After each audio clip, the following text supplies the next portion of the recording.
Upwork, c'est une très bonne plateforme, mais elle va aussi vous pousser à vous réorganiser, et mentalement, et au niveau de la vie.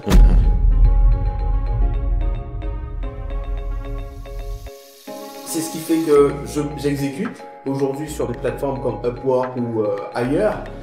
Et ce qui est intéressant, c'est qu'une fois que vous avez certains clients fidèles sur Upwork, ben vous n'êtes peut-être même plus obligé de repasser par la plateforme par la suite. En fait. Parce que c'est vrai qu'on a toujours tendance à croire que la réussite se trouve en Europe. C'est-à-dire quand on voit tous les mouvements de migration qui se passent, ben on a l'impression qu'il n'y a pas grand-chose en Afrique. Alors que pas du tout.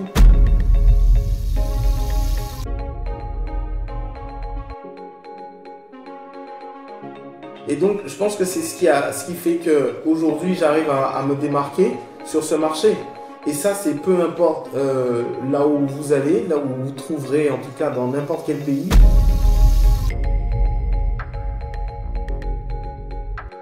Je me rends bien compte que comme le marché est à un état embryonnaire, donc il faut se placer. Et il faut se placer tout de suite.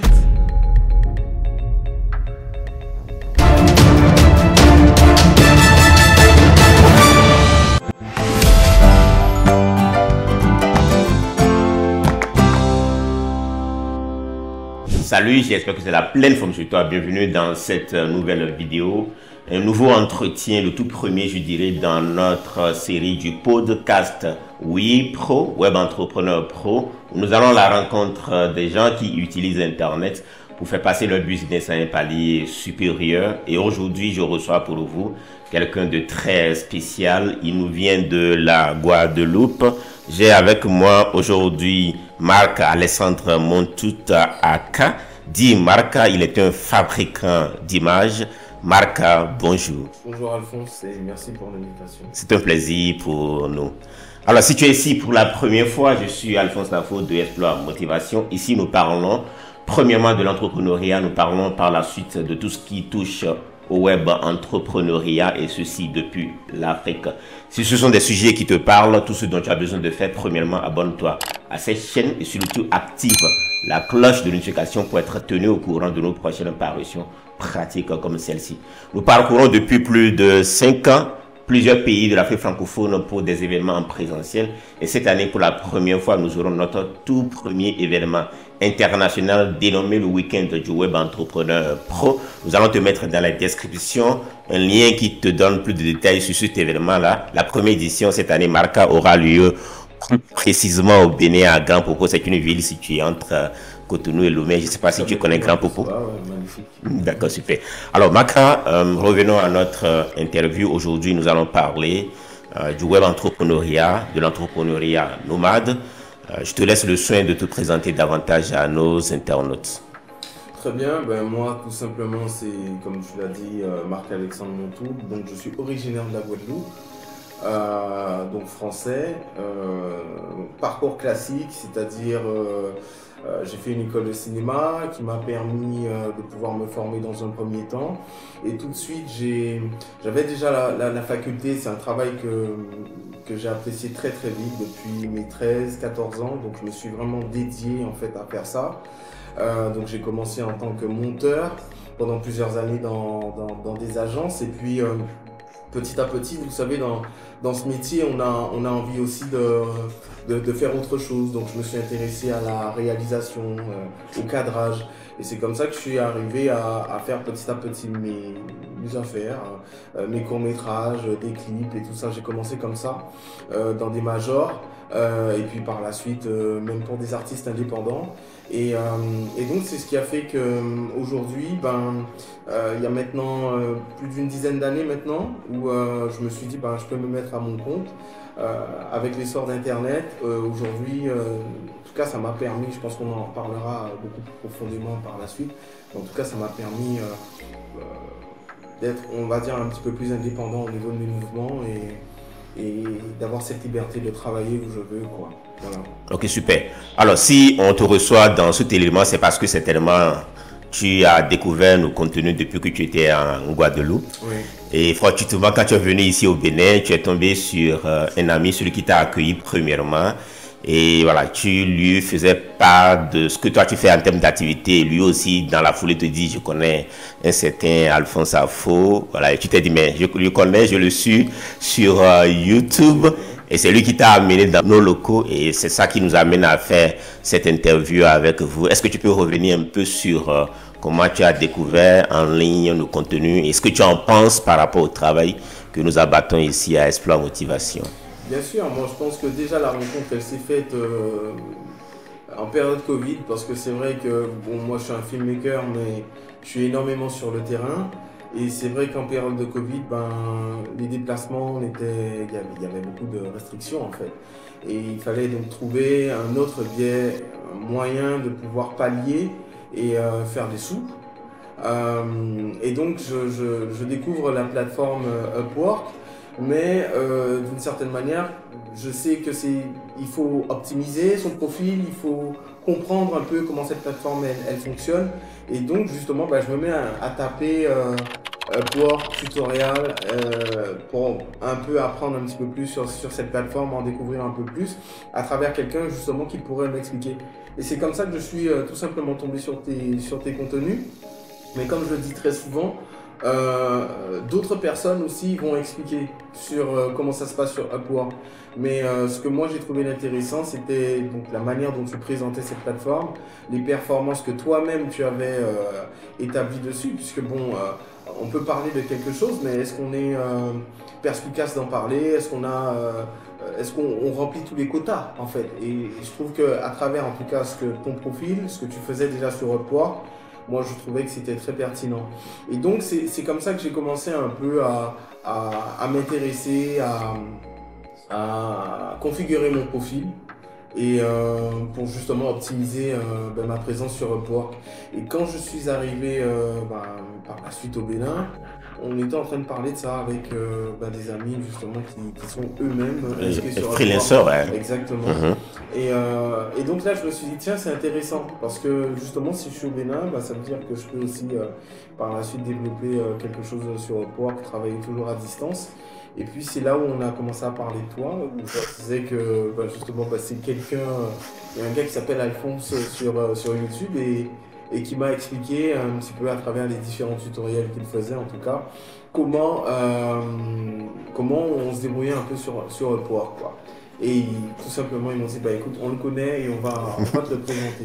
Et c'est ainsi que tu t'es retrouvé dans nos locaux ici. Ouais, vachement bien. Grand plaisir en tout cas. Non, le plaisir est partagé. Et je crois que ça, c'est la force d'Internet. On part du virtuel pour par la suite se rencontrer en réel, en physique par la suite. Voilà, je fais la transition vers le métier que toi tu fais aujourd'hui. En d'autres termes, on peut l'appeler l'entrepreneuriat nomade. Autrement dit, tu as beaucoup voyagé. Oui. On va revenir sur tout ton parcours en la matière. Aujourd'hui, tu es au Bénin. Et pendant que tu es au Bénin, voilà, tout ton matériel, tu t'es déplacé avec. Tu as toute une équipe ici avec laquelle tu travailles. Tu arrives à aller dénicher des opportunités. Je voudrais que tu nous reviennes sur tout ce parcours-là de l'entrepreneur nomade que tu es. En fait, moi, les voyages, j'ai pas vraiment toujours voyagé de manière touristique. Ça a été toujours de manière professionnelle à travers mon travail, qui m'envoyait dans de nombreux pays. Et donc, vous savez, quand vous voyagez d'une certaine manière, on va dire pas forcément culturelle, mais professionnelle, il y a des prismes que vous allez, on va dire, avoir d'autres, comment dire, il y a certaines choses que vous ferez justement en tant que professionnel que vous ne ferez pas en tant que touriste simple. Voilà. Donc voyager comme ça, moi j'ai été en Inde, j'ai voyagé en Europe, en Amérique du Nord. Je pense que j'ai fait pas mal de pays et surtout par la suite la Caraïbe d'où je viens, que je ne connaissais pas forcément. Et c'est tout ce processus qui par la suite justement m'a emmené, on va dire, en Afrique. Encore par rapport à d'autres activités, parce que je suis rentré dans le documentaire par la suite aussi. Mais en gros, moi je dirais c'est surtout à travers sa détermination, ce que vous faites. Bon, moi je suis freelancer dans la vidéo. La vidéo c'est un métier, c'est-à-dire on en a besoin, quoi. Pour moi c'est le travail du siècle. C'est-à-dire, tout le monde a besoin de communiquer, tout le monde a besoin de faire un film, tout le monde a besoin de parler de ce qu'il fait, peu importe son engagement, que ce soit un politique ou quelqu'un qui vend des vêtements, ou quelqu'un encore qui voudrait faire des courts-métrages. Moi, j'ai un peu j'ai développé cette philosophie qui s'appelle le caméléonisme, et qui veut d'une certaine manière faire en sorte que peu importe le projet que tu as, ou là où tu te trouves, eh bien, tu essaies de t'adapter en fait. Ou tout simplement à Rome, tu fais comme les Romains. Donc au Bénin, tu fais comme les Béninois, tout simplement. Donc je dirais ça déjà dans un premier temps.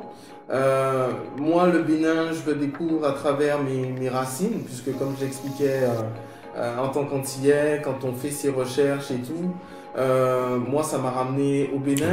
Voilà. Donc du coup, je me suis déplacé ici, et c'est un pays que j'ai énormément aimé. Aimé à adopter. Écoute, ça fait ma 4e fois. Ok. Et donc voilà, comme je le disais, ça a été très compliqué dans un premier temps, parce que quand on est justement dans un processus du tourisme culturel et tout, c'est pas forcément pareil. Alors que là, j'ai vraiment décidé de me dire, bon, pourquoi pas tenter cette aventure au Bénin, et de me dire professionnellement comment ça se passe. Donc c'est vrai que quand on arrive ici, quand moi j'arrive ici, je ne connais personne, je n'ai pas de réseau, et c'est aussi ça un challenge. C'est-à-dire de se dire, ok, tu arrives dans un pays, tu as une connexion internet, tu as un peu de matériel, mais concrètement, comment tu vas faire pour trouver les clients? Alors tout simplement, moi je fonctionne énormément par les réseaux sociaux, sur Instagram. Donc je vais pas faire un tuto, mais en gros ce que j'essaie d'expliquer tout simplement, c'est que je vais établir ma niche, déterminer ma niche, et une fois que je vais l'avoir, je vais rester focus dessus, me déplacer aussi sur le terrain, contacter les gens sur les réseaux, que ce soit Facebook ou Instagram, ou d'autres réseaux, mais généralement aujourd'hui tout le monde se trouve sur Instagram. Instagram, ouais. Donc les gens ils sont assez aussi réactifs. Mais tout dépend de ce que vous allez leur vendre, parce que au Bénin, la technologie vidéo, elle se vend. La preuve, ici on est dans un studio, il y a un vidéaste, il y a des techniciens. Bien sûr. Donc ce qui fait que je ne suis pas venu forcément vendre un savoir-faire. Le savoir-faire, il est déjà sur place. Maintenant, c'est un style moi, Marca Film, c'est un peu art of filmmaking. Donc c'est la vidéo autrement. Que ce soit du marketing digital, mais je vais en parler. Je vais surtout faire ce que l'on appelle du storytelling, mais à ma façon en fait. Et donc je pense que c'est ce qui fait qu'aujourd'hui j'arrive à me démarquer sur ce marché. Et ça, c'est peu importe là où vous allez, là où vous vous trouverez, en tout cas dans n'importe quel pays, vous n'allez rien ramener de plus que ce qu'il y a déjà sur place. Mais il faut vous dire, qu'est-ce que vous allez ramener de différent? Voilà. Quelle est la touche particulière que vous apportez à ce qui se fait déjà sur place?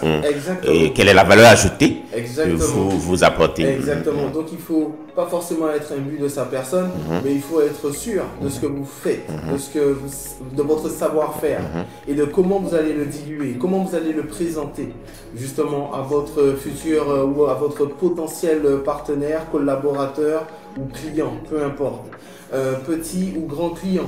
Mais c'est tout un tas il faut se dire en tout cas qu'il faut, c'est des automatismes en fait qu'il faut avoir. Et je pense qu'après la preuve elle se fait sur le terrain. Alors tu parlais d'équipe, moi j'ai recruté effectivement quelques jeunes qui sont issus en tout cas d'écoles en audiovisuel et qui ont cette passion. Maintenant, le but, c'est de pouvoir, comme tu l'as dit, comme j'ai débarqué aussi avec un peu de matériel, donc le but, c'est de pouvoir aussi les former ou les habituer à toucher justement ce type de matériel. qui pour certains restent excessivement chers quand vous utilisez un stabilisateur DJI-RS Pro 3. Bon, ce sont des choses qui sont nouvelles, mais qui coûtent un petit peu cher, qui sont excessivement chers pour un jeune vidéaste, en fait, en tout cas qui débute. Donc moi, le but, c'est de pouvoir leur faciliter cela, d'accord? Donc ils gagnent en même temps et sur un budget d'un tournage, mais aussi en formation. Mais le but, c'est de pouvoir aussi se dire que on a des jeunes qui sont en équipe, qui sont sur place et qui peuvent orchestrer le travail, en tout cas le process de Marca Films. Voilà. Merci Marca pour ces réponses. Je voudrais savoir, et ça c'est évident que tout au long de ton parcours, il y a des challenges que tu rencontres. Ce n'est pas aussi rose que ça, surtout prendre l'initiative de partir de chez soi à partir du moment où voilà, la destination n'est pas connue d'avance. Quand je parle de connue d'avance, tu sais là où tu vas, mais voilà, ce n'est pas un terrain que tu connais.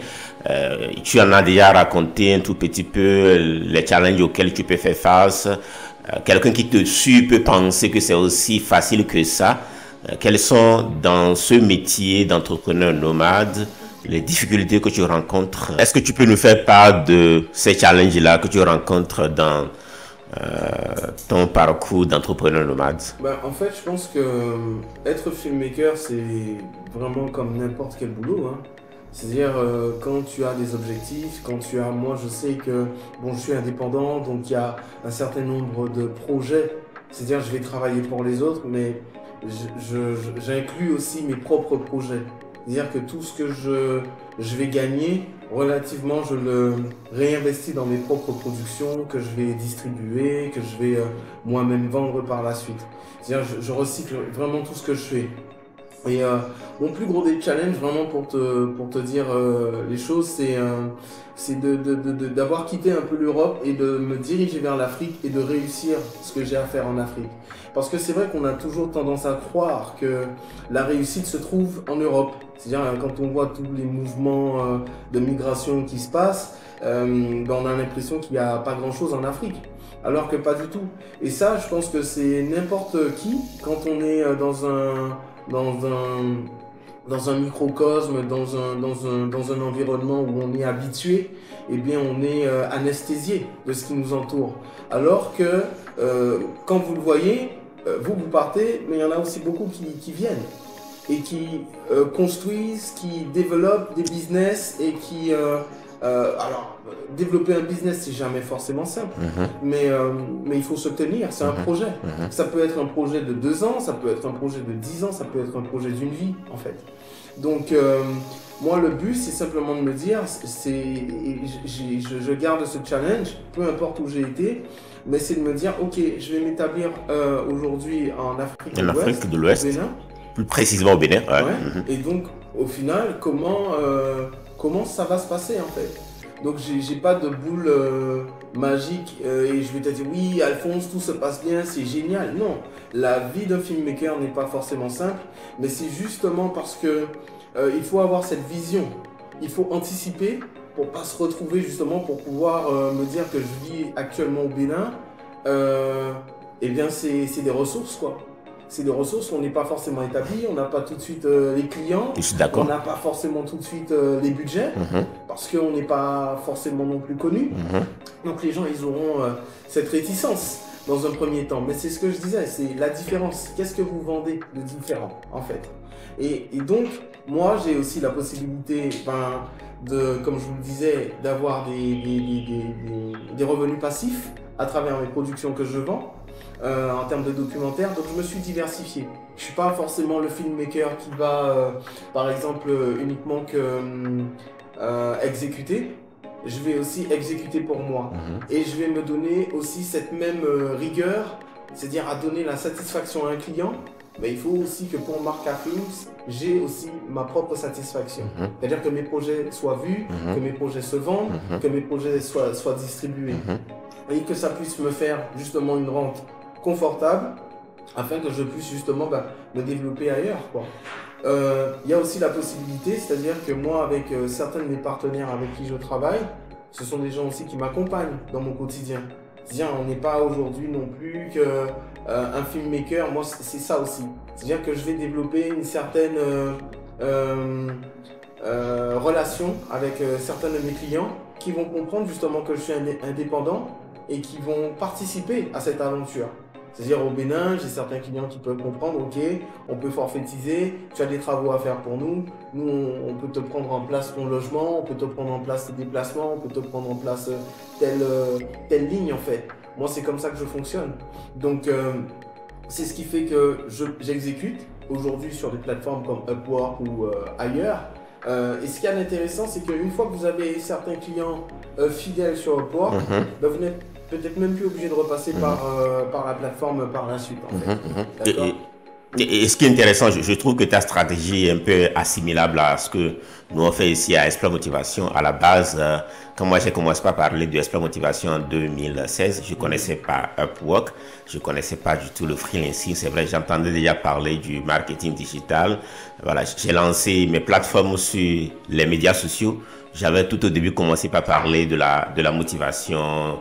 Je faisais mes vidéos. C'est dans la foulée que je découvre cette opportunité du freelancing. Un peu comme tu le dis, le fait de travailler avec d'autres clients en tant que prestataire te permet d'avoir des ressources pour les investir dans ton projet de vie, qui est tes propres productions et qui d'une manière ou d'une autre te rapporte quand même de l'argent, mais ça nourrit beaucoup plus ta passion, ça nourrit beaucoup plus ta vision de vie, ta mission de vie. C'est à peu près la même chose qu'on fait ici à Explore Motivation. Et je dis souvent aux collaborateurs, la plupart des projets sur lesquels on est et qui appartiennent à d'autres clients, sachez que la finalité, c'est qu'on ait plus de moyens pour pousser nos contenus comme celui-ci quand on va le mettre en ligne, qu'on ait plus de budget pour le mettre en ligne, pour toucher plus de monde et changer des vies. C'est à peu près la même stratégie que... Mais tu sais, moi je te donne une anecdote sur... ce que je fais là, c'est que du process, d'accord. En 2016, 2015-2016, ça va faire un petit peu plus de 10 ans que je travaille pour des agences. J'ai envie de traiter certains sujets dans la vidéo, mais je me rends bien compte que bon, ça ne les intéresse pas forcément. Vous avez le choix, soit vous allez exécuter ce que votre patron vous dit, ou soit vous avez la possibilité de faire aussi autre chose.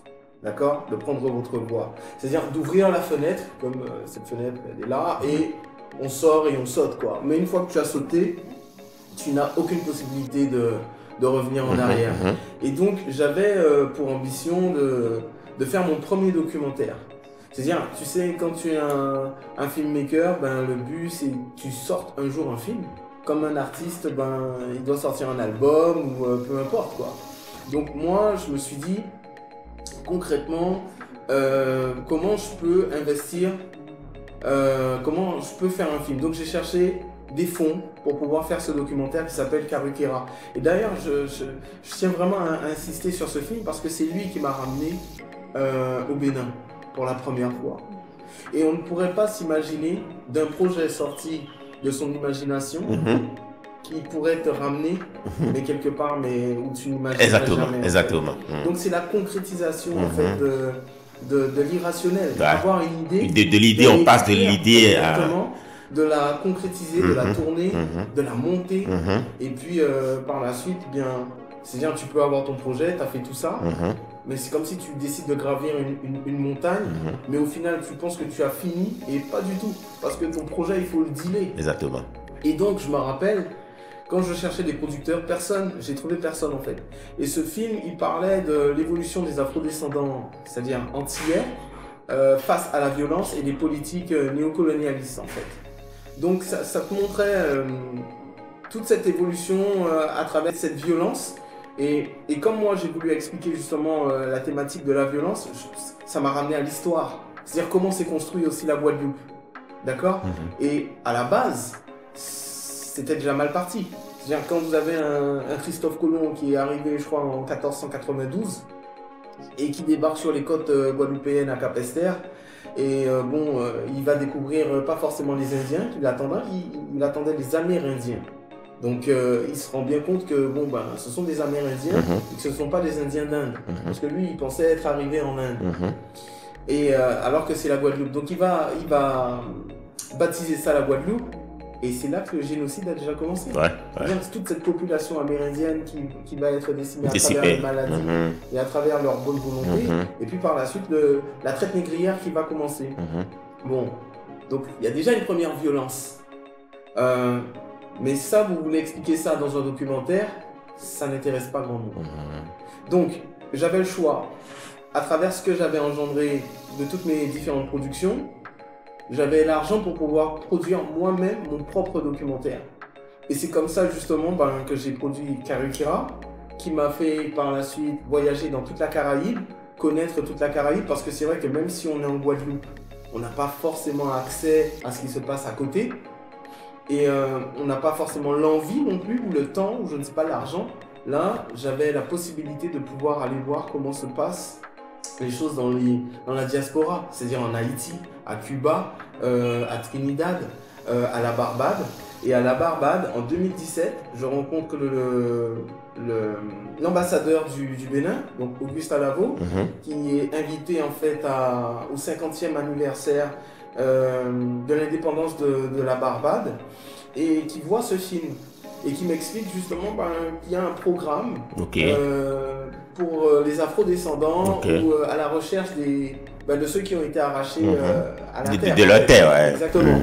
Et il trouvait que ce film représentait cette évolution des afro-descendants, mais en même temps qui expliquait que les maux que peuvent rencontrer les Guadeloupéens, ils sont aussi rencontrés par les jeunes béninois en fait. Donc on est interconnectés à travers ce que l'on appelle la mondialisation. Et c'est comme ça que je rencontre le Bénin par la première fois, parce qu'on m'invite en 2018 par la suite aux Journées internationales de la jeunesse, où je vais passer ce film au Stade de l'Amitié devant plus de 1000 personnes. Et ce qui a aussi été intéressant, c'est en tant que filmmaker, on n'a pas forcément l'impression de se dire que on vient de la Guadeloupe, ça va pas forcément intéresser. Et pas du tout. Le message est universel. Ouais, exactement. Et c'est là où vous voyez des mamans qui parlent à peine le français, mais qui comprennent. Donc elles s'expriment en fond. Et c'est incroyable. D'ailleurs, ce film, on peut le voir, ça s'appelle Sur les routes du Bénin, parce que j'ai toujours l'habitude de parler de choses, mais je filme tout ce que je dis. Donc ça me fait aussi une forme un socle de vérité. C'est-à-dire, là, ce que je vous dis là, vous pouvez le vérifier, vous tapez sur Internet, sur Vimeo, sur les routes du Bénin, et vous avez des... Je pense qu'on va mettre des liens pour ceux qui sont curieux et qui veulent découvrir. Et c'est là où tu vois justement, c'est un projet, en tout cas sur lequel je me suis battu, parce que très souvent, par exemple là c'est la nouvelle année, d'accord ? La plupart des gens ils vont s'inscrire par la suite dans des salles de sport, parce que bon, c'est ce que l'on appelle les nouvelles résolutions. Exactement, les nouvelles résolutions de nouvelle 1. Mais ça va tenir 2-3 mois pour la plupart des gens. La plupart du temps. D'accord ? Et vous n'aurez que très peu de personnes où ça va durer justement toute l'année. Je suis d'accord avec toi. 2-3 ans. Et se rendre compte par la suite, ça fait depuis cette année qu'on a pris la possibilité de faire du sport. Eh bien, avoir un projet, c'est pareil. C'est-à-dire qu'on peut avoir un projet, et puis à un moment, on va se dire, je suis un peu moins dessus. J'ai plus envie vraiment, en ce moment, je suis fatigué. On peut prendre des pauses, mais il faut se dire que on prend des pauses, très bien, mais il va falloir retourner dessus. Et que ce qu'on a commencé, il va falloir le terminer. Exactement. Et que même lorsque vous l'avez terminé, c'est-à-dire, ça y est, vous avez votre final cut de montage, vous avez votre documentaire, mais qu'est-ce que vous allez en faire ? Quelle est peut-être l'étape suivante ? C'est-à-dire, vous l'avez fait sans boîte de production, donc il n'y a pas de diffuseur, les télés, pas sûr forcément qu'elles le prennent, parce que, comme je vous dis, vous allez amener une forme de différence. Moi, je n'avais pas envie de faire un documentaire... pour un peu saouler les gens, j'avais envie de faire quelque chose de pas conventionnel justement. Et c'est justement ce que moi j'engage beaucoup de gens à faire, c'est de ne pas forcément suivre ce qui se fait. Parce qu'au final, quand on fait tout ce qui se fait, on a les mêmes contenus, on a le même style, et donc on est conventionnel. On ne sort pas de ce qui se fait en fait, du lot. Alors que si vous prenez un documentaire, c'est comme un dessert.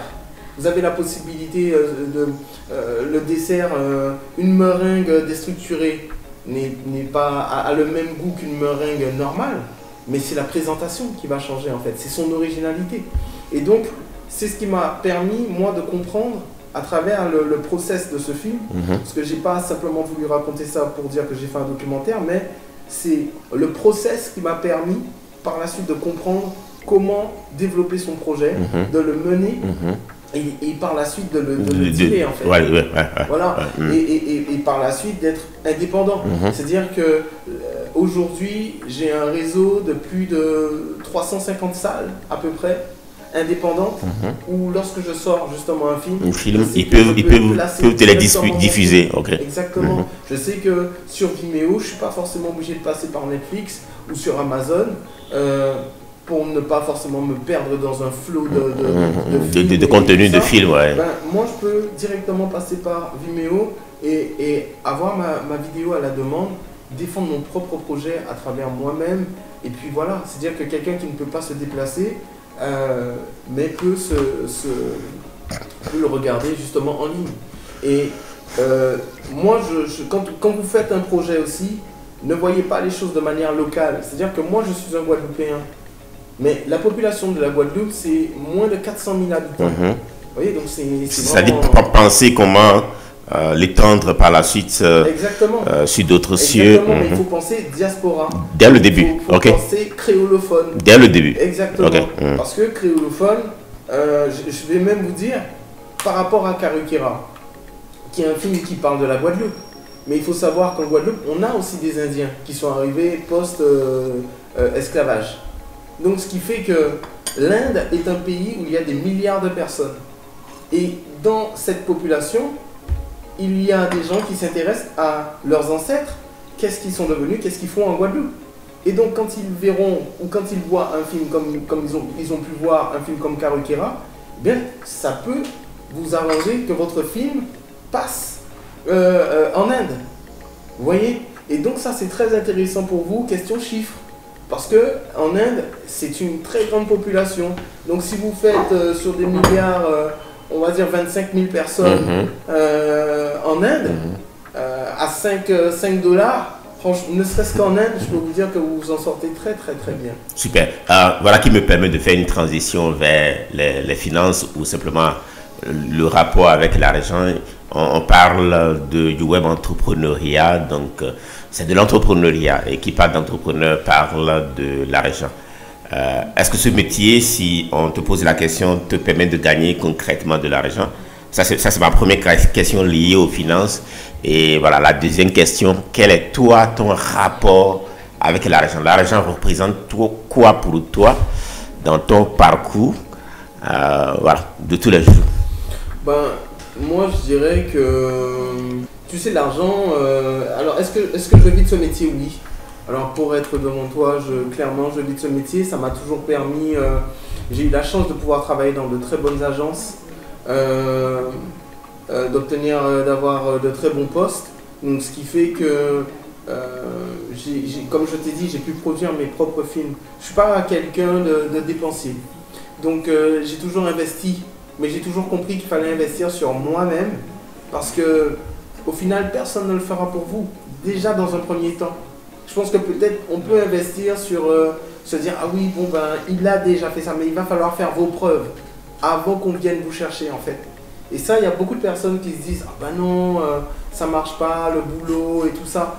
Moi je suis pas comme ça. C'est-à-dire que moi tout de suite je me suis dit j'ai besoin de gagner de l'argent, d'accord, mais gagner de l'argent pour en faire quoi? Tu vois? Et ça, je pense que c'est une question qui est très intéressante. L'argent, pour moi, n'est pas une fin, mais un moyen. Un moyen, ok. Tu vois? Comme je te dis, j'ai jamais été habitué à aller en boîte de nuit, mettre mes sous... Après, chacun le fait, c'est pas un souci. Il n'y a pas de problème pour ça. Mais moi, je savais que j'étais déjà dans une dynamique où ne serait-ce que même à travers le boulot que je faisais, c'est-à-dire filmmaking, dans la réalisation, que ça allait être très difficile. Très difficile même pour quelqu'un, parce que comme j'étais en Europe, c'était très compliqué à mon époque. Bon, je pense que maintenant ça s'est un petit peu plus ouvert, mais question racisme, je pense que vous savez comment les choses se passent en Europe. Bien sûr. Donc les portes sont très souvent fermées et donc il va falloir les défoncer. Et moi, j'avais pas forcément envie de défoncer les portes parce que je trouvais que je n'avais pas envie de perdre mon énergie sur ça. Et c'est pour ça que justement, je trouvais toujours des destinations, des choses à faire pour pouvoir me déplacer, aller à la rencontre du marché en fait. C'est surtout ça. Et par la suite, comme je te dis, l'argent ne vient pas tout de suite, mais je pense qu'il faut surtout penser à son projet en premier, se mettre à fond dans son projet en premier, et l'argent suivra. Et une fois, et ça tu l'as dit avant que je ne commence pas à aborder l'aspect finance, et une fois que l'argent commence par rentrer, voilà, il faut prendre ce qu'il te faut pour subvenir à tes besoins. Et le plus important, c'est de réinvestir le reste dans le projet pour que cela te permette d'aller au-delà. Je dirais même qu'une des stratégies a été de beaucoup travailler gratuitement pour les gens. Ok. J'ai travaillé beaucoup gratuitement pour certaines personnes qui n'avaient pas forcément le budget dans un premier temps et qui ont explosé par la suite. Alors je ne sais pas s'il y a eu un flair ou s'il y a eu une chance, une baraka au niveau de ça, mais ce sont des gens qui sont par la suite toujours revenus vers moi et me dire, tu sais Marca, tu nous as donné une chance, tu nous as permis de pouvoir sortir ce projet, et bien il y a maintenant une opportunité, on dispose maintenant des moyens, on peut te payer. D'autres ne l'ont pas fait, mais d'autres l'ont fait. Et c'est ce que moi je me rends bien compte, c'est que très souvent on est axé sur l'argent. Ah non, il ne me paye pas. Okay. Ou parce que tout ça c'est des questions d'ego. Tu vois, on estime qu'on doit être payé tant. À mon âge, je dois être payé tant. Je veux être payé tant parce que j'ai acheté telle caméra, ou parce que je traîne avec telle personne, ou parce que je viens de tel endroit. Non, c'est pas ça. Je pense que comme je te dis, tu dois être... Tout ça, ce sont des épreuves. Et le filmmaking, c'est pas de te dire que tu as une caméra et que tu vas filmer. Non, c'est au-delà de ça. Parce que en fait, tu dois avoir une vision de ce qui est pas encore fait, mais ce qui doit être déjà, c'est-à-dire la fin, quoi, la finalité, ton projet. C'est-à-dire ce qu'on fait là aujourd'hui, ton vidéaste, il doit se dire voilà comment telle musique je vais mettre ça, tiens je vais garder ça, tu vois, il te faut avoir une vision. Exactement. De être tout le temps dans une projection en fait. Et le problème c'est que nous sommes dans un monde qui est capitaliste et il te faut avoir qui est concret, qui est dans le réel. Donc c'est ce que je te dis, tu ne peux pas te permettre de gagner tes sous, de savoir comment tu les gagnes difficilement, de les investir inutilement et au final te dire que ah non ça ne fonctionne pas. Non, il va falloir te donner du temps. Et te donner du temps, ça ne veut pas forcément dire 1 an, 2 ans. J'ai fait un documentaire avec Manu Dibango et je l'ai interviewé. Et à un moment, il m'expliquait que donc Manu Dibango, c'est un saxophoniste, multi-instrumentiste qui est mort suite au Covid justement. Et à un moment, il expliquait son ascension. Et il disait que ça lui a pris 24 ans pour gagner de l'argent. Pour savoir qu'il est en train de vraiment gagner de l'argent. Oui. Ça lui a, et ça, c'était par rapport à une rencontre de Hervé Bouge. Et donc, mais il te disait que par la suite, ça a été 24 ans de galère. Wow. 24 ans de galère où il ne savait pas, même au niveau des cachets, où il a joué, et c'est ça, en fait, quand vous faites les choses avec passion, peu importe, ça finit toujours par payer. Toujours par venir. Parce qu'il y a ce que l'on appelle la sélection naturelle. Vous avez ceux qui sont partis avant vous. Et là, vous vous dites, ah ouais, lui, il est plus fort, lui, il est plus rapide, lui, il a... Hein? Mais... C'est une question de process. Exactement. Et puis, vous n'êtes pas en course avec cette personne. Du tout pas. Vous ne savez pas comment cette personne a fait son business, qui lui donne l'argent, est-ce qu'il est financé ou pas. Ou peut-être que cette personne a beaucoup de talent aussi. Mais le talent même, est-ce que ça suffit? Le talent ne suffit pas. Non, le talent seul ne suffit Et pas. il y a aussi quelque chose que je voulais te dire, c'est-à-dire que quand on a cette forme de passion, on n'a pas le process d'un entrepreneur. Et ça a été mon erreur au début. Je n'ai pas appris l'entrepreneuriat, parce que j'étais salarié. Et l'entrepreneuriat est arrivé par la suite, mais l'entrepreneuriat est un état d'esprit. Bien sûr. C'est comme si vous vous disiez, ben, je n'ai pas d'argent. Mais je n'ai pas d'argent parce que vous n'avez pas d'éducation financière. Et tant que vous ne voudrez pas vous former à cette éducation financière, c'est-à-dire comment gérer vos sous, là, vous serez toujours dans des problèmes. Du coup, il faut également se former à l'entrepreneuriat. À l'entrepreneuriat. Okay. Et donc ça, je l'ai compris, je ne dirais pas tard, mais il fallait s'y mettre. Et quand on est filmmaker, justement, comme moi, où je suis à la réalisation, ou à l'écriture, à la réalisation, au montage, ou ce que tu veux, c'est un one-man man. Donc ça veut dire que c'est une seule personne qui va gérer tout un tas de choses.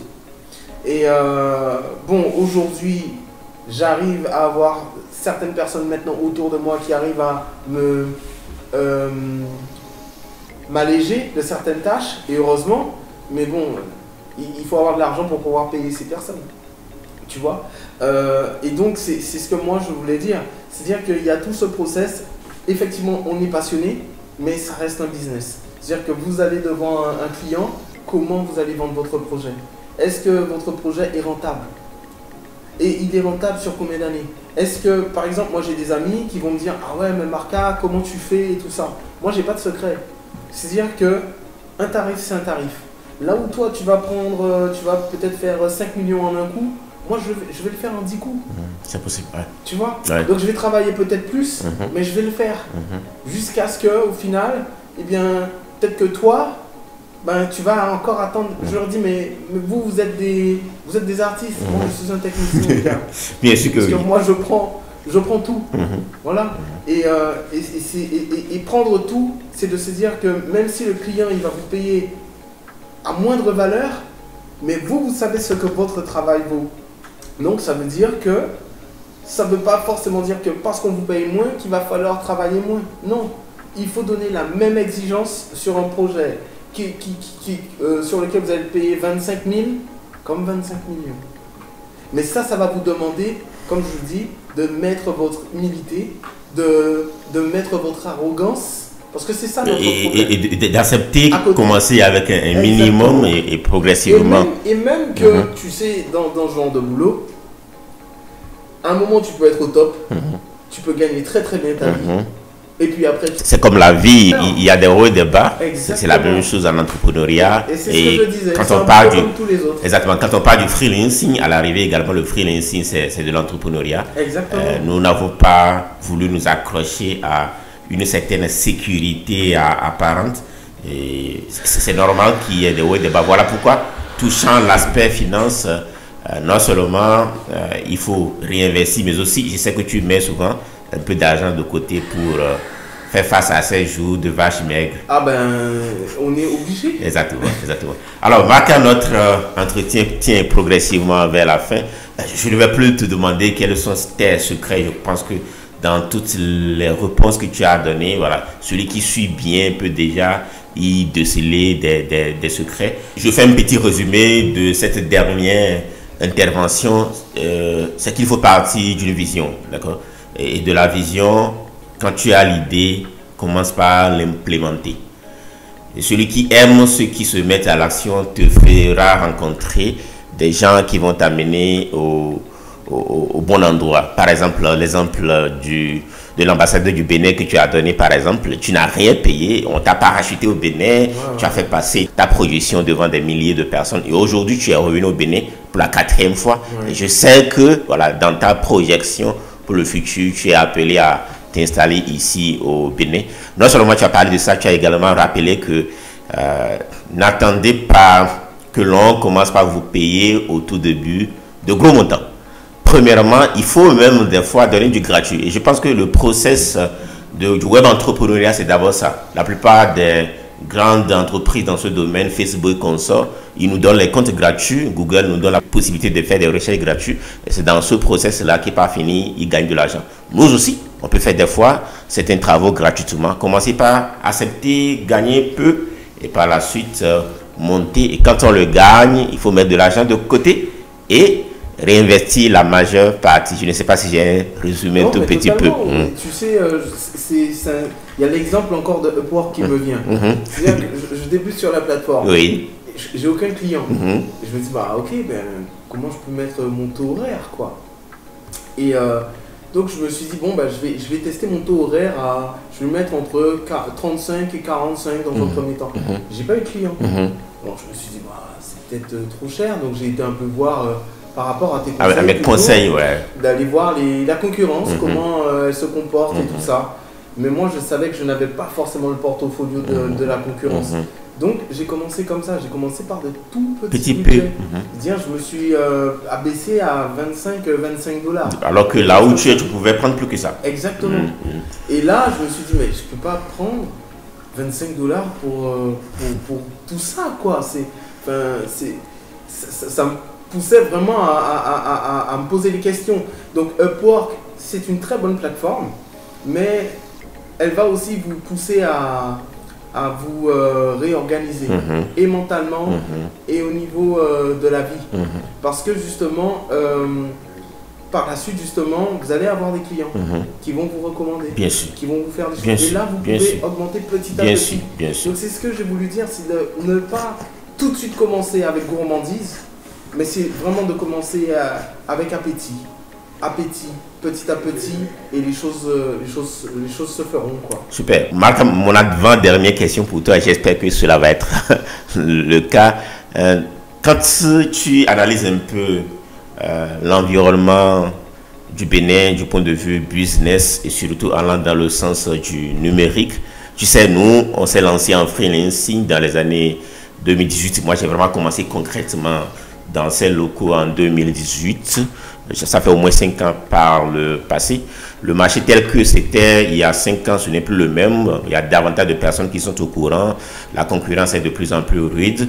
Quand je prends que ce soit le freelancing, que ce soit tout ce qui est lié à l'e-commerce ou du moins au business en ligne de façon générale, comment tu vois l'environnement du Bénin ou de l'Afrique en la matière par rapport à ton expérience de l'Europe? Est-ce que, comme j'ai l'habitude de le dire, on est encore à une étape embryonnaire quand on est en Afrique lorsqu'il est question de l'e-business? Oui, mais c'est totalement ça. Je pense que c'est embryonnaire. C'est-à-dire que ça commence timidement. Bon, les gens sont déjà sur les réseaux. Comme je te dis, moi je travaille excessivement ou essentiellement plutôt avec Instagram. Et ce qui est intéressant, c'est que je me rends bien compte que quand j'utilise certains process en Europe, ça ne fonctionne pas. C'est-à-dire que les gens ils te répondent pratiquement même plus. Les gens sont plus réactifs en Afrique actuellement, par rapport à l'Europe. Et là, par rapport à Instagram, ben, je le vois. C'est-à-dire les gens, ils vont vous répondre, ils sont intéressés, mais ils vont vous répondre, encore une fois, je le dis, par rapport à ce que vous allez leur dire. Ok. D'accord? C'est-à-dire que le but, c'est de pouvoir faire comprendre un marchand qu'il a besoin de vidéos, alors qu'il en fait déjà. Et ça se trouve, lui-même, il fait déjà ses propres vidéos et il est content de ses vidéos. Donc, qui vous êtes pour lui changer ça que vous êtes dans une... bonjour monsieur, vous êtes dans une stratégie, vos vidéos sont pourries. Non, c'est pas ça. Mais il va falloir lui parler, il va falloir développer un process. Comme tu le sais, une affinité avec ce client dans un premier temps. Donc, ça ne va pas se faire tout de suite. Vous n'allez pas tout de suite débarquer comme ça au Bénin et pour vous dire, ah ben ouais, avec le e-commerce, avec le web, ça y est, je vais gagner ma vie tout de suite. Non, ça va prendre un peu de temps. Moi, ça fait maintenant 4 mois que je suis là. Que tu es là, ouais, sur place. Ouais. Donc, je peux te dire qu'au début, ça a été pas simple. Ça n'a pas été simple, mais par la suite, je me rends bien compte que ça commence à se développer. Parce que justement, je me rends bien compte que comme le marché est à un état embryonnaire, donc il faut se placer. Et il faut se placer tout de suite. Parce que, comme vous le savez, Internet, ça va très vite. Et donc, je ne dirais même pas dans 5 ans ou dans 2-3 ans encore, le truc va aller très très vite. C'est-à-dire, je vois que de plus en plus de personnes commencent même à avoir des TPE, c'est-à-dire payer avec la carte. En Afrique, c'est beaucoup de cash. On a encore un souci avec ça. Est-ce que c'est une bonne chose? Est-ce que ce n'est pas une bonne chose? Je ne sais pas.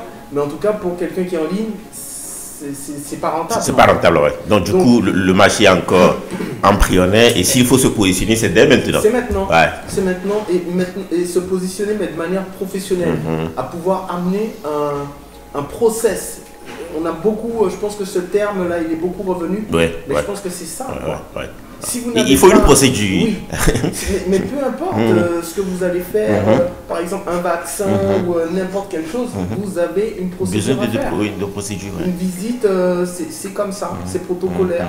Donc, mais si vous ne le suivez pas, si vous ne donnez pas cette rigueur, eh bien, vous allez avoir cette disparité et vous dire, ben, ça ne marche pas, le business ne marche pas. Exactement. Et pourtant, vous avez tout fait. Exactement. Lors de nos séminaires, souvent, je montre aux gens combien nous on investit, par exemple, en publicité Facebook. Et quand ils voient ça, ils crient. Alors, c'est le process. L'investissement qu'on fait aujourd'hui pour constituer une base de données, d'accord, c'est pour la rentabiliser dans 2 ans, 3 ans, 4 ans, 5 ans.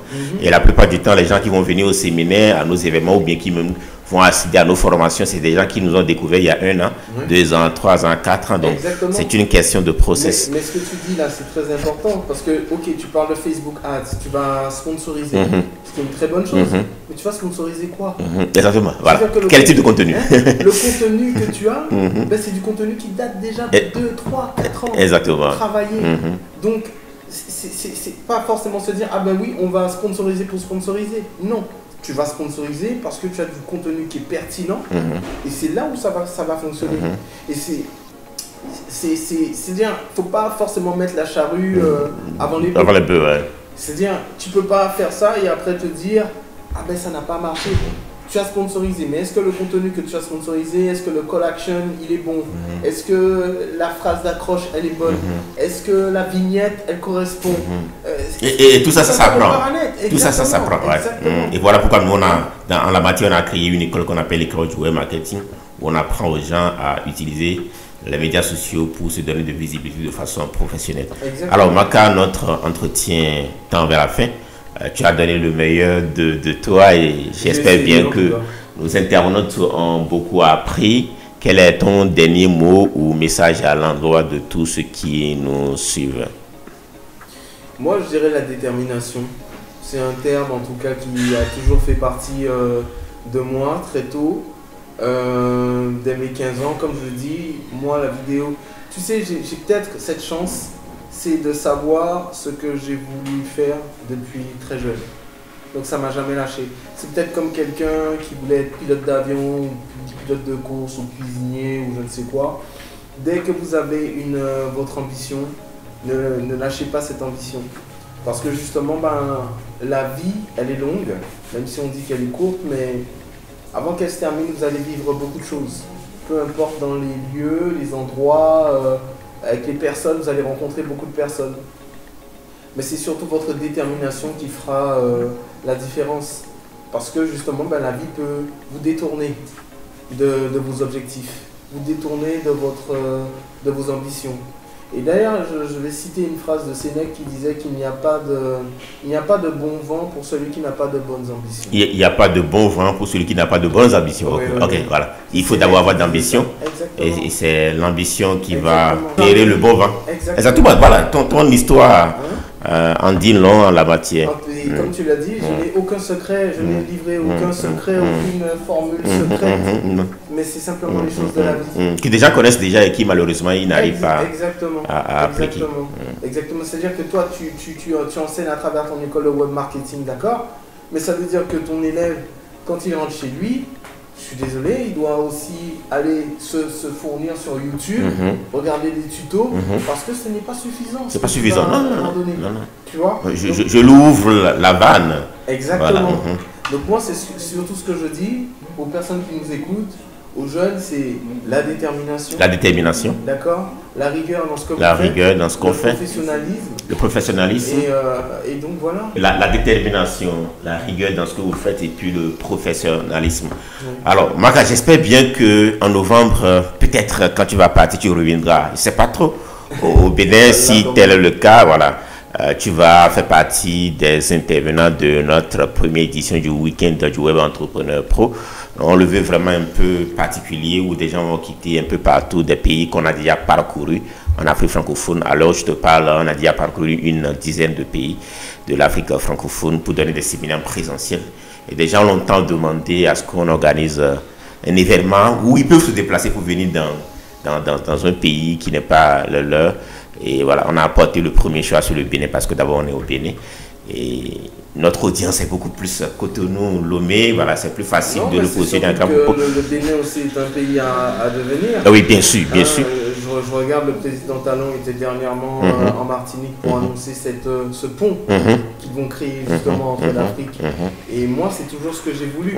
Donc tu vois, c'est ce que je te parle, la vision. La vision, ouais. Tu vois, aujourd'hui, il y a ce pont qui est créé. Je suis forcément plus obligé de repasser par l'Europe pour aller chez moi. Voilà. Aux Antilles. Voilà. Et donc ça c'est une très bonne chose. Et super. Et voilà, il y a pas mal de choses qui sont en train d'être faites au Bénin. Les gens auront l'occasion de venir découvrir. Donc notre première édition du week-end du Web Entrepreneur Pro, c'est pour novembre. Nous allons vous mettre les liens dans la description. Où trouver Marca en ligne et quoi taper concrètement pour te retrouver? Essentiellement sur Instagram, Marca Films Creative Content. Donc Marca, M-A-R-K-A. FILMS, Creative Content tout simplement, ou sur Vimeo, Marca Films tout simplement. Voilà, ce sont les deux plateformes sur lesquelles je suis assez actif, en tout cas, même si on n'a pas trop parlé de la manière dont on gère les réseaux sociaux, mais moi je suis quelqu'un qui suit aussi sur les plateformes, mais uniquement que pour le business. Mais généralement je réponds, quoi. Voilà. Marca, merci d'avoir été un des nôtres. Merci à toi et à tes équipes en tout cas. À bientôt. Ciao.